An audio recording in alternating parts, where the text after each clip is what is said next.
Happy new year. নতুন বছরের নতুন গল্পে আপনাদের স্বাগতম। স্বল্পকথার গল্পকথকে আজকের গল্প বিভূতিভূষণ বন্দ্যোপাধ্যায়ের লেখা গল্প সংসার। গল্প পাঠে আমি হৈমন্তী। গল্প পাঠ যদি ভালো লেগে থাকে তাহলে চ্যানেলটিকে সাবস্ক্রাইব করে পাশে থাকার অনুরোধ রইল। শুনতে থাকুন আজকের গল্প।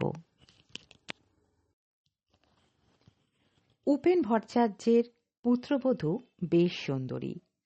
একটিমাত্র ছোট ছেলে নিয়ে অত বড় পুরনো সেকেলে ভাঙা বাড়ির মধ্যে একাই থাকে। স্বামীর পরিচয় বউটি এই গ্রামে পরিচিতা নয়। অমুকের পুত্রবধূ এই তার একমাত্র পরিচয়। কারণ এই যে স্বামী ভবতারণ ভট্টাচার্য ভবঘুরে লোক। গাঁজা খেয়ে মদ খেয়ে বাপের যথা সর্বস্ব উড়িয়ে দিয়েছে। এখন কোথায় যেন সামান্য মাইনেতে চাকরি করে। শনিবারে শনিবারে বাড়ি আসে, কোনো শনিবারে আসেই না। শ্বশুর উপেন ভট্টাচার্য গ্রামের জমিদার মজুমদারদের ঠাকুর বাড়িতে নিত্য পূজা করেন, সেখানেই থাকেন, সেখানেই খান। বড় একটা বাড়ি আসেন না তিনিও।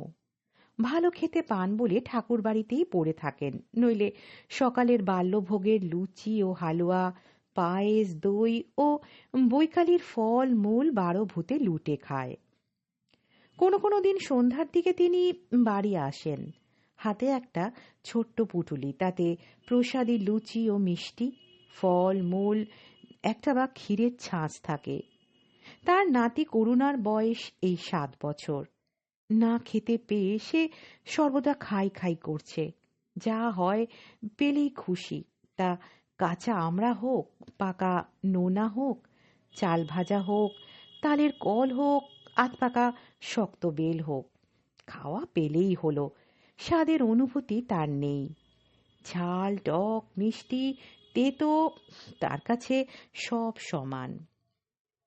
ও করুণা, এই দেখ কি এনেছি। কি ঠাকুর দাদা? দাদু টাদু বলার নিয়ম নেই এই অজপাড়া গায়ে। ওসব শৌখিন শহুরে বুলি করুণা শেখেনি। সে ছুটে যায় উৎসুক লোভীর ব্যগ্রতা নিয়ে। ঠাকুরদাদা পুটুলি খুলে দুখানা আখের টিকলি, একটা বাতাসা ওর হাতে দেন। ও তাতেই মহা খুশি। ঠাকুরদাদা যে জিনিস দেন তার চেয়ে যে জিনিস দেন না তা অনেক ভালো ও অনেক বেশি। পুটুলির সে অংশে থাকে বৈকালী ভোগের লুচি, কচুরি, মালপোয়া ও তালের বড়া। যখনকার যে ফল সেটা ঠাকুরকে নিবেদন করার প্রথা এ ঠাকুর বাড়িতে বহুকাল থেকে প্রচলিত। এখন ভাদ্র মাস, কাজেই তালের বড়া রোজ বিকেলে নিবেদিত হয়। করুণা এক আধবার পুটলির অন্য অংশে চাইলে, কিন্তু তাতে তার লোভ হয় না। ওরকম দেখে খুব ছেলেবেলা থেকে সে অভ্যস্ত। সে জানে ও অংশে তার কোনো অধিকার নেই। ঠাকুরদাদার দিকে ও বোকার মতো চেয়ে থাকে। উপেন ভট্টাচার্য গলায় কাশির আওয়াজ করে পুত্রবধূকে তার আগমন বার্তা ঘোষণা করতে করতে বাড়ি ঢোকেন এবং শটান দোতলায় নিজের ঘরটিতে চলে যান। রোজ তার ঘরটিতে নিজে চাবি দিয়ে বেরিয়ে যান এবং এসে আবার খোলেন। পুত্রবধূকে বিশ্বাস করার পাত্র নন তিনি। ও বৌমা, বৌমা, ওপরে এসো। কে? বাবা? একবার ওপরে এসো। পুত্রবধূ ওপরে গিয়ে দেখে শ্বশুর পুটুলি খুলে কি সব খাবার জিনিস ত্রস্তভাবে হাড়ির মধ্যে পুড়ছেন। পুত্রবধূকে দেখে তাড়াতাড়ি তিনি হাড়িটার দিকে পেছন ফিরে বসে বললেন, বৌমা, ইয়ে করো তো, আমার ঘরে একটা আলো জেলে দিয়ে যাও। আপনি রাতে কি খাবেন? ভাত রাঁধব? না, তুমি শুধু খাবার জল 1 ঘটি দিয়ে যেও। এর পরে এ সংসারে বৃদ্ধ শ্বশুরের জন্য পুত্রবধূর রাঁধবার নিয়ম নেই। যার যার তার তার। ছেলে যখন আসে বাপের খোঁজ নেয় না, ওরা নিজে রাঁধে নিজেরা খায়। উপেন ভট্টাচার্য এসে নিজের ঘরের তালা খুলে বড়জোর একটু জল, কোনোদিনও একটু নুন চান পুত্রবধূর কাছে। এর বেশি তার কিছু চাইবার থাকে না, কেউ তাকে দেয়ও না। আজ পুত্রবধূর তার জন্য রান্না করার প্রস্তাবে তিনি খানিকটা বিস্মিত না হয়ে পারেননি মনে মনে। বোধহয় সেই জন্যই পুত্রবধূর প্রতি তার মনোভাব হঠাৎ বড় দরাজ হয়ে গেল। তার ফলে যখন আবার সে জলের ঘটি নিয়ে ঢুকল, তখন তিনি হাঁড়িটা সামনে নিয়ে বললেন, দাঁড়াও বৌমা, করুণাকে দিয়েছি, আর তুমি এই 2খানা লুচি আর এই একটু মিষ্টি নিয়ে যাও, জল খেও। পুত্রবধূ 2 হাত পেতে শ্বশুরের দেওয়া 8খানা ক্ষীরের ছাঁচ, খানচারেক লুচি, 8খানা ছানার মালপুয়া ও 2টি তালের বড়া নিয়ে একটু অবাক হয়ে দাঁড়িয়ে রইল। শ্বশুর হঠাৎ কেন এত সদয় হয়ে উঠলেন তার উপরে? না খেয়ে থাকলেও তো কখনো পোছেন না সে খাচ্ছে না উপোস করেছে। সে বললে, আমি যাই বাবা। হ্যাঁ যাও, পান আছে? না তো বাবা, এই হাটে আমার হাতে পয়সা ছিল না, করুণার পাঠশালার মাইনে 4 আনা বাকি, তাগাদা করছে মাস্টার, তাও দিতে পারছি নে। পুত্রবধূর নাম তারা। গরিব ঘরের মেয়ে না হলে আর এ সংসারে বিয়ে হবে কেন? নিচে নেমে এসে সে ছেলেকে ডেকে 2খানা লুচি আর মিষ্টিগুলো সব খেতে দিলে। নিজের জন্য রাখলে 2খানা লুচি আর 2টো তালের বড়া। ছেলেকে তালের বড়া খেতে দিলে ওর পেট কামড়াবে রাতে। সত্যি, তার হাতে পয়সা না থাকায় কোনো দিনই রাতে সে কিছু খায় না। করুণার জন্যে 2 বেলার চাল নেওয়া হয় ওবেলা। জল দেওয়া ভাত সন্ধ্যের পিদিম জ্বালিয়েই করুণাকে খেতে দেয়। তারপর মায়ে পোয়ে শুয়ে পড়ে। নিত্য নক্ষত্র ওঠে আকাশে, নিত্য চাঁদের জ্যোৎস্নায় প্লাবিত হয়ে যায় ওদের মস্ত বড় ছাদটা। ও ছেলেকে নিয়ে অত বড় বাড়ির মধ্যে একখানা ঘরে শুয়ে থাকে। ইঁদুর খুট খাট করে। কলাবাদুর পুরনো বাড়ির কোণে কোণে চটাপট শব্দে ওড়ে। ছাদের ধারের বেলগাছটাতে বেলের ডাল বাতাসে দোলে। কোনো কোনো দিন ওর ছেলের ঘুম ভেঙে যায়। ভয়ে মাকে ঠেলা দিয়ে ঘুম ভাঙিয়ে বলে, ও কি খুটখুট করছে মা? কিছু না, তুই ঘুমো, ও ইঁদুর। বাইরে ছাদে, ওই শোনো। ও কিছু না, তুই ঘুমো। শাকচুন্নি আছে মা বেল গাছে। না, সেসব কিছু না। শোনো মা, রেতার দাদা গল্প করছিল, তাদের বাস ছাড়ে শাকচুন্নি আছে। রেতা নিজেও দেখেছে একদিন, বুঝলে মা। তুই ঘুমো, ওসব বাজে গল্প। আচ্ছা খোকন, আমি একা একা রাত 8টার সময় পুকুরে কাপড় কেচে আসি, আমি কিছু দেখিনি তো। উপেন ভট্টাচার্যের পুত্রবধূর সাহস খুব, একথা গায়েও সকলে বলা বলি করে। অত বড় প্রাচীন অট্টালিকায় বহু ঘরদোরের মধ্যে ছোট্ট একটি ছেলে সম্বল করে বাস করে। ওই বাড়িতে ভূতের বাড়ি। বাপ্পা, শ্বশুর তো কালে ভদ্রে বাড়ি ফেরে, স্বামীও প্রায় তাই। শনিবারে যদিও বা এলো, রবিবার বিকেলেই চলে গেল। ধন্যী সাহস বটে মেয়ে ছেলের। কেউ কেউ বলে, মেয়ে মানুষ ভাই, যাই বলো, অতটা সাহস ভালো না। স্বভাব চরিত্রের কার কিরকম তা তো কেউ বলতে পারে না। শেষ রাত্রে করুণা আবার মাকে ঠেলা মেরে বলে, ও মা, ওঠো না, কিসের শব্দ হচ্ছে? তুই বাবা আর ঘুমোতে দিলি নি? কই, কোথায় শব্দ? কে এসে দরজায় ঘা দিলে, কড়া নাড়লে ওদের ঘরের বাইরে। তারা ধর্মর করে উঠে বসলে। কে? বাইরে থেকে উত্তর এলো, আমি, দৌড় খোলো। করুণা ভয়ে কাঠ হয়ে গিয়েছিল। হঠাৎ সে খুশিতে চেঁচিয়ে উঠল প্রায়, ও বাবা! তারা তাড়াতাড়ি উঠে গিয়ে খিল খুলে দিয়ে একগাল হেসে বললে, এসো এসো, একেবারে শেষ রাত্রিরে, ভালো আছো? হ্যাঁ, বাস খারাপ হয়ে গিয়েছিল রাস্তায়, আসতে যা কষ্ট হয়েছে, তালপুকুরের মাঠের মধ্যে বাস খারাপ হয়ে দাঁড়িয়ে রইল রাত 10টা থেকে। এই খানিকটা আগে তখন চললে। তুমি হাত মুখ ধোও, জল গামলায় আছে, গাড়ুতে আছে, আমি ভাত চড়াই। ভাত? শেষ রাত্রিরে ভাত খেয়ে মরি আর কি। আমার পুটলির মধ্যে সরু চিড়ে আছে, তাই দুটো ভিজিয়ে দাও। খোকা, সরে আয়, তোর জন্য জিলিপি কিনেছিলাম, তা মিয়ে ন্যাতা হয়ে গিয়েছে।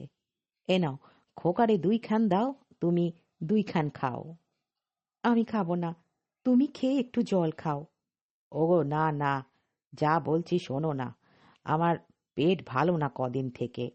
সরু চিড়ে ভিজিয়ে নেবুর রস আর নুন মেখে বেশ কোচলে কত বের করো। থাক থাক, তোমাকে আর শেখাতে হবে না, হাত মুখ ধুয়ে এসো। যাব, তার আগে একবার গাড়ুটা দাও দেখি, গামছাখানা এখানে রেখে দিও, আসছি আমি।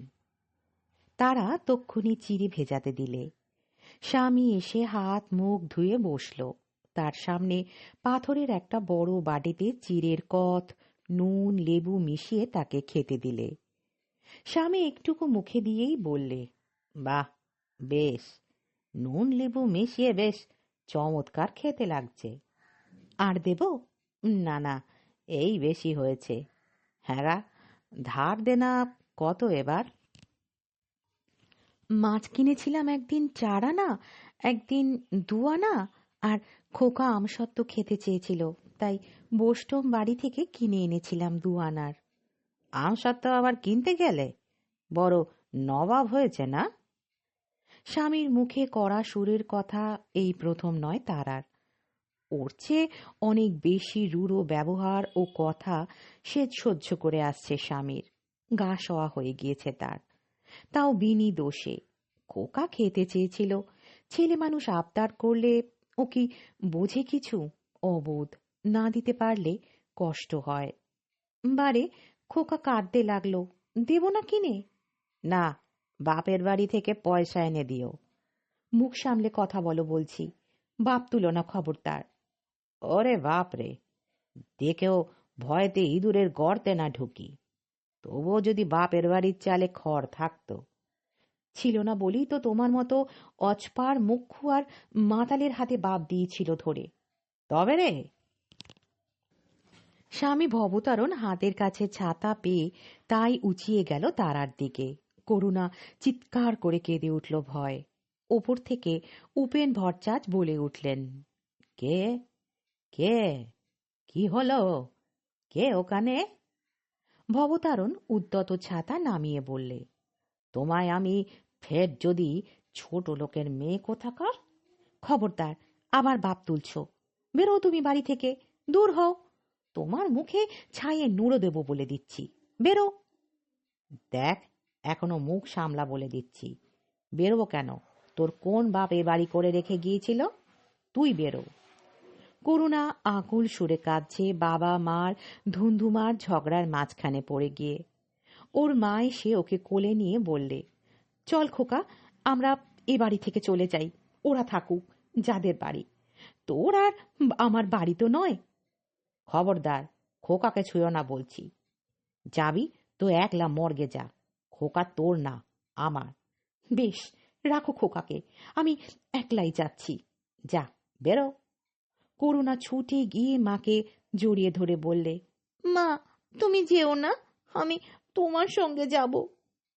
ভবতারণ বললে, খোকন, কেঁদো না, তোমায় আমি কলকাতায় নিয়ে যাব, রেলগাড়ি কিনে দেব, মোটর কিনে দেব, এসো। করুণা কান্নায় জড়িত সুরে বললে, না। এসো। না। কলকাতায় যাবি না? না। মাকে সে আরো বেশি করে জড়িয়ে ধরে।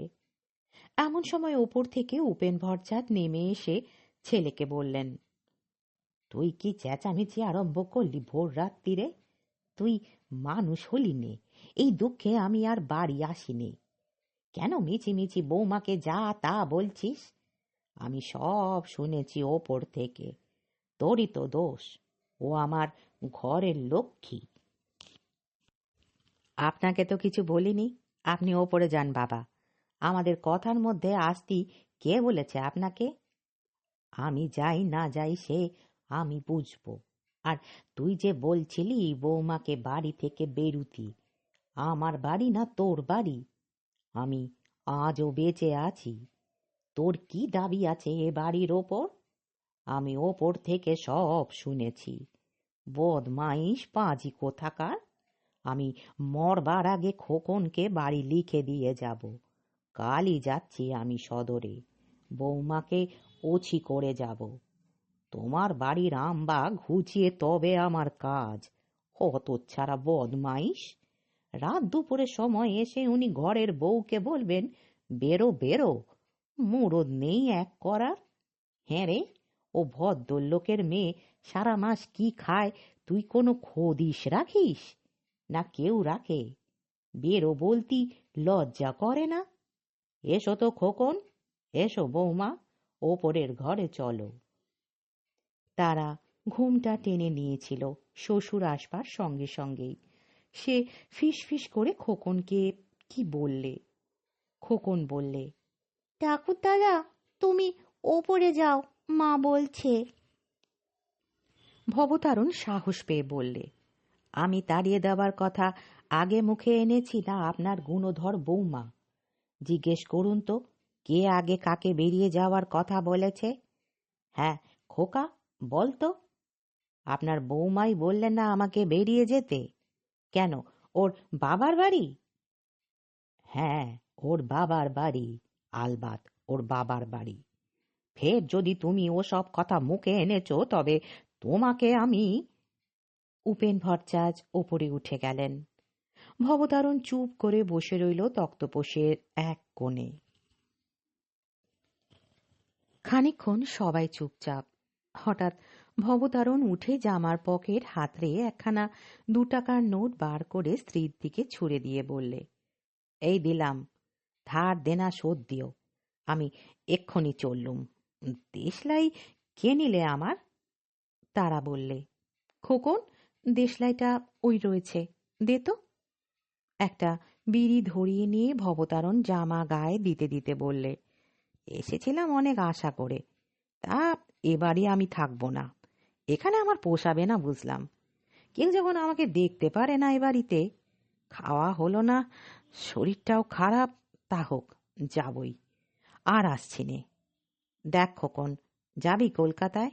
চল আমার সঙ্গে, মোটর কিনে দেব, লবেন জুস কিনে দেব। করুণা নিরুত্তর। যাবি? না। এসো আমার সোনা, আমার মানিক, চল আমার সঙ্গে। এই সময় তারা এগিয়ে এসে স্বামীর হাত ধরে বললে, কেন পাগলামি করছো? বসো, এখনো অন্ধকার রয়েছে, এখন কোথায় যাবে? ছি, ছাড়ো হাত। ঝটকা মেরে ভবতারণ হাত ছাড়িয়ে নিলে। তোমার মতো ইতরের সঙ্গে আমি কথা বলিনি, আমি খোকনের সঙ্গে কথা বলছি। রাগ করো না। ছি, ফের আবার? এইবার কিন্তু ভালো হবে না বলছি। খবরদার আমার গা ছুঁয়ো না। আচ্ছা, ছোবো না, বসো ওখানে। ফের কথা বলে, খোকন, ও খোকন, যাবি আমার সঙ্গে? আয়। আর কখনো যদি এই ভিটেতে পদার্পণ করি তবে আমার। করুণা মায়ের পেছনে গিয়ে লুকিয়ে আছে, তার কোনো সাড়া পাওয়া গেল না। সকালবেলা বেশ রোদ উঠেছে। তারা স্বামীকে 2খানা পেঁপের টুকরো হাতে দিয়ে বললে, খাও, পেট ঠান্ডা হবে। ভবতারণ এই উঠেছে ঘুম থেকে, চোখ ভারী ভারী। পেঁপের রেকাবি হাতে নিয়ে বললে, উনি কোথায়? উপরে। যাবেন না? তা কি জানি। খাবেন? উনি কবে খান? কাল সন্ধ্যের সময় এলেন, বললাম ভাত রেঁধে দিই, উনি বললেন না। পেঁপে আর আছে? দিয়ে এসো ওপরে। সে তুমি বললে তবে দেব, সে দিয়ে এসেছি। তুমি তখন ঘুমিয়ে। দিও, বুড়ো মানুষ, সে আমাকে শেখাতে হবে না। খোকন, ও খোকন, শোন। ও খেয়েছে, ওকে ডাকছো কেন? তুমি খেয়ে ফেলো, তোমার পেট ঠান্ডা হবে পেঁপে খেলে। এখন কেমন মনে হচ্ছে? এখনো গোলযোগ যায়নি। ভাতে জল দিয়ে নুন লেবু দিয়ে তাই খাবো। তেল দাও, নিয়ে আসি। করুণা বাপের কাছে এসে বললে, কি বাবা? এনে খা। তারা বললে, আহা, কেন আবার, তুমি খাও। এই সময় উপেন ভট্টাচার্য খড়ম পায়ে দিয়ে ওপর থেকে নেমে এলেন। ঘরে উকি দিয়ে বললেন, কে? ভবতারণ, ভালো পেঁপে খা। ইয়ে বৌমা, আমি আসি, ওখানেই খাবো। ভবতারণ, আজ আছিস তো?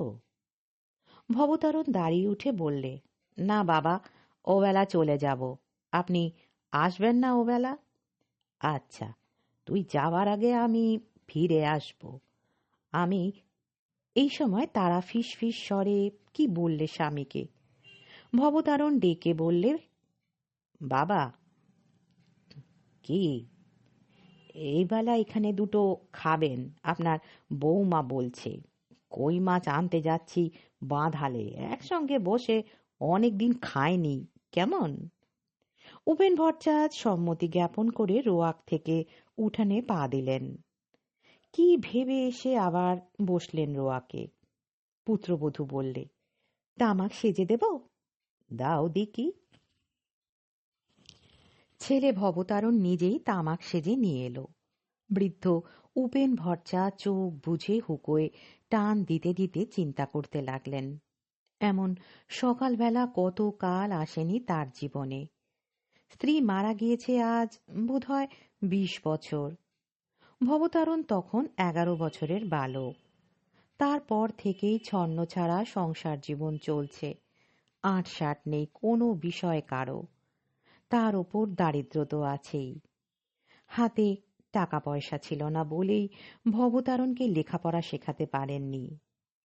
লেখাপড়া শেখালে অত খারাপ হতো না সে। অবহেলিত পুত্রের প্রতি উপেন ভট্টাচার্যের মায়া হল। কাল অত বকুনি দেওয়াটা উচিত হয়নি। ভবতারণ বাড়ি ফিরে এলো 8টার সময়। স্ত্রীকে বললে, দেখো, কারে বলে যশুরে কই, 8 পোয়ার নামও নেই, ওপরে 1 পোয়া 5-6টা। বাবাকে দেখাও। পুত্রবধূ বললে, এই দেখুন।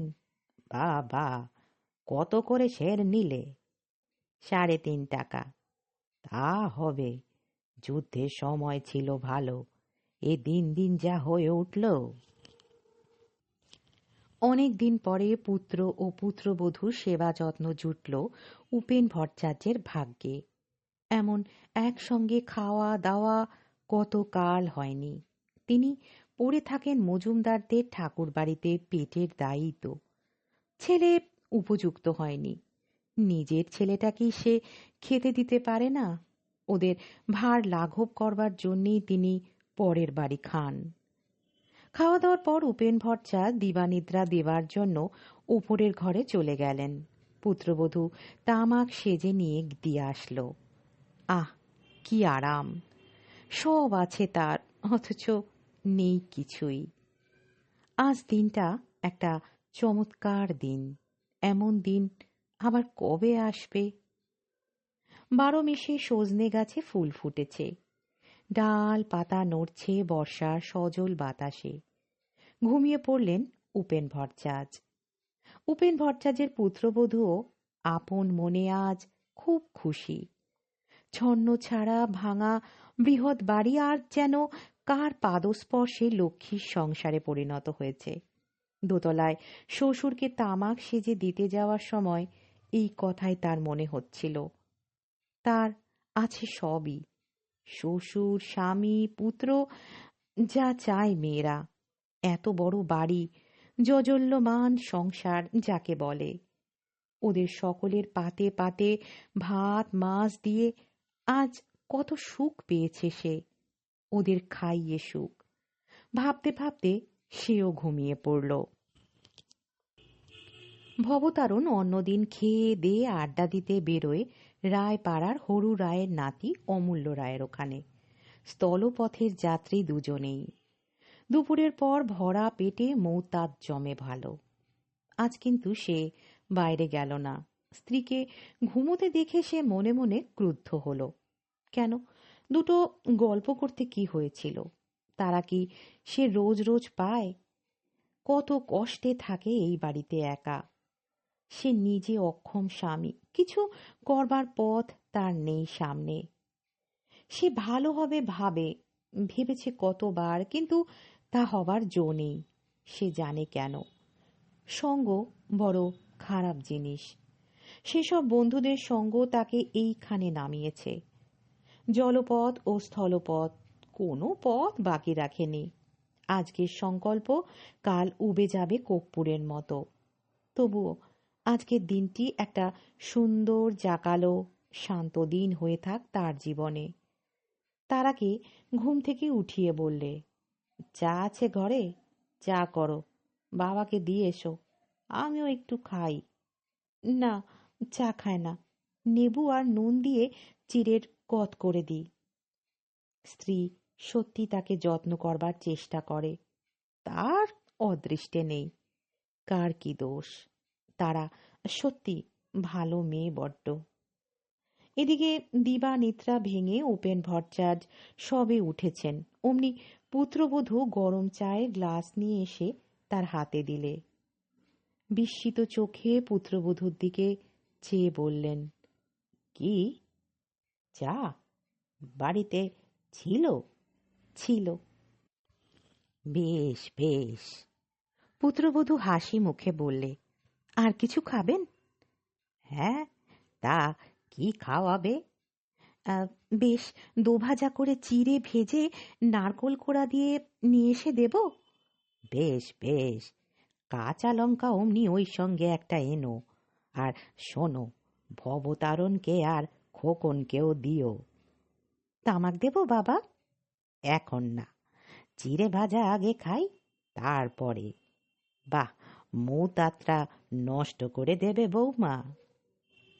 এমনই সুন্দর হাসি খুশির মধ্যে সেদিনই সূর্য ডুবে গেল জামদার বড় বিলের ওপারে। সারাদিন কেউ কোথাও নেই। ভবতারণ চলে গিয়েছে। যা সামান্য 2টি টাকা দিয়ে গিয়েছে তাতে 5 দিনের চালও হবে না। উপেন ভট্টাচার্য গিয়ে উঠেছেন মজুমদারদের ঠাকুর বাড়িতে। একা রয়েছে তার পুত্রবধূ সেই প্রকাণ্ড ভাঙা বাড়িতে ছোট্ট ছেলেকে নিয়ে রাত্রে। আর কলা বাদুর ওড়ে কুড়ি কাঠের খোপে খোপে। পেঁচা ডাকে ডুমুর গাছের নির্জন অন্ধকারের মধ্যে। করুণা ঘুমের মধ্যে মাকে বলে, ও কিসের শব্দ মা? ওঠো ওঠো, ওটা কি মা? আজকের গল্প পাঠ এখানেই শেষ হলো। গল্পটি আপনাদের কেমন লাগলো অবশ্যই জানাবেন কমেন্ট বক্সে। ভালো লাগলে গল্পটিকে লাইক করবেন, আপনাদের আত্মীয় পরিজন বন্ধু বান্ধবের সাথে শেয়ার করবেন এবং আমার এই চ্যানেলটিকে সাবস্ক্রাইব করে পাশে থাকার অনুরোধ রইল। ফিরে আসবো আবার আগামী পর্বে নতুন গল্পের সাথে। আপনারা সবাই ভালো থাকবেন, সুস্থ থাকবেন। নতুন বছর আমাদের সকলের জন্য শুভ হোক।